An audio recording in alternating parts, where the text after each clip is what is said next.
다음 주간은 땡스기빙 주간입니다. 그래서 한 주간 동안 생명의 말씀 큐티를 쉬고 12월 3일 화요일에 다시 돌아오도록 하겠습니다. 지난 한 해 동안 하나님께서 베풀어 주신 은혜를 기억하며 감사가 충만해지는 복된 한 주간 되어지기를 바랍니다. 오늘 본문 말씀은 사대교회에 관한 말씀입니다. 사대교회는 라오디게아 교회와 마찬가지로 예수님께서 책망만 했던 교회입니다.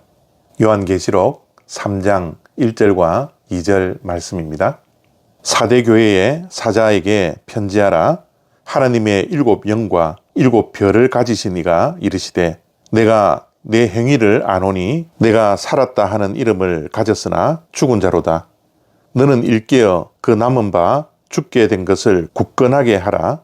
내 하나님 앞에 내 행위에 온전한 것을 찾지 못하였노니. 아멘. 사대교회를 향한 예수님의 책망은 내가 살았다 하는 이름을 가졌지만 실상은 죽은 것이다 라고 책망합니다.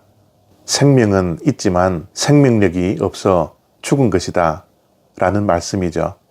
우리의 지식도 지혜가 없으면 그 지식은 죽은 것과 같습니다.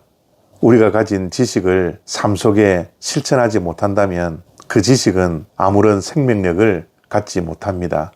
마찬가지로 성경에 대한 지식이 아무리 많다 할지라도 우리의 삶이 변화되지 않고 우리의 삶이 뒤따르지 아니한다면 무용지물이 되는 것이죠. 그래서 사도 야고보는 행함이 없는 믿음은 죽은 믿음이다 라고 말씀했습니다.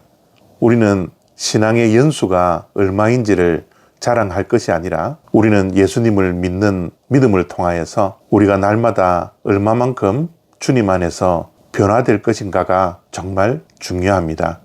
우리가 정말 믿음의 생명력을 갖기 위해서는 우리가 예수 그리스도를 믿음으로 말미암아 우리가 가진 영원한 생명을 얼마만큼 주변 사람들에게도 유통하여 예수 그리스도의 생명을 전하느냐에 따라 우리의 믿음이 생명력을 가질 수 있는 것입니다.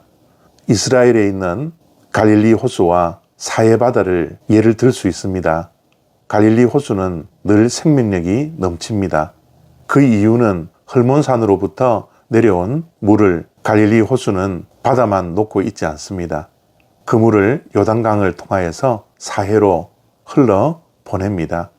물이 흐르니 생명력이 있을 수밖에 없는 것입니다. 반면에 사해는 갈릴리에서 요단강을 통하여서 흘러내려온 물을 다른 곳으로 내보내지 않습니다. 유통하지 않습니다. 물이 고여만 있습니다. 그래서 그 바다는 죽은 바다가 되고 맙니다. 이와 같이 우리의 신앙도 살아있는 것 같이 보이지만 실상은 죽어있는 생명력 없는 신앙이 되어서는 안 됩니다. 그래서 예수님께서는 사대교회를 책망하면서 내가 내 행위를 안다 라고 말씀하시고 너의 행위에 온전한 것을 찾지 못했다 라고 말씀하십니다. 여기에서 행위라는 것은 물론 악한 것이나 못난 것이나 부도덕한 행위일 수 있겠지만 예수님께서 말씀하시는 행위는 믿음의 행위일 것입니다. 그들이 듣고 보았던 복음대로 살지 않았습니다. 말씀대로 살지 않고 교회라는 간판은 내걸고 있지만 예수님을 믿는다고는 하지만 믿음의 행위가 없고 복음을 전하지 못하며 은혜를 유통하지 못하는 믿음의 행위가 없었던 교회였습니다. 우리는 예수님을 믿는 자들입니다. 그런데 우리는 예수님을 믿되 예수님을 잘 믿어야 합니다. 경건의 모양은 있지만 경건의 능력이 없어서는 안 됩니다. 말씀을 읽고 묵상하면서 말씀을 우리 자신의 삶 속에 적용하여 순종하지 못한다면 우리는 속빈 강정에 불과합니다. 범사에 감사하라는 것이 우리를 향하신 하나님의 뜻입니다. 우리가 범사에 감사하지 못한다면 우리의 믿음이 살아있는 것 같지만 실상은 죽은 것이죠. 그래서 사대교회에 예수님께서는 어떻게 복음을 받았고 어떻게 복음을 들었는지 생각해보라 라고 말씀합니다. 그리고 회개하라 말씀하십니다. 오늘 또 우리가 듣고 보았던 복음을 다시 한번 생각해 보면 좋겠습니다.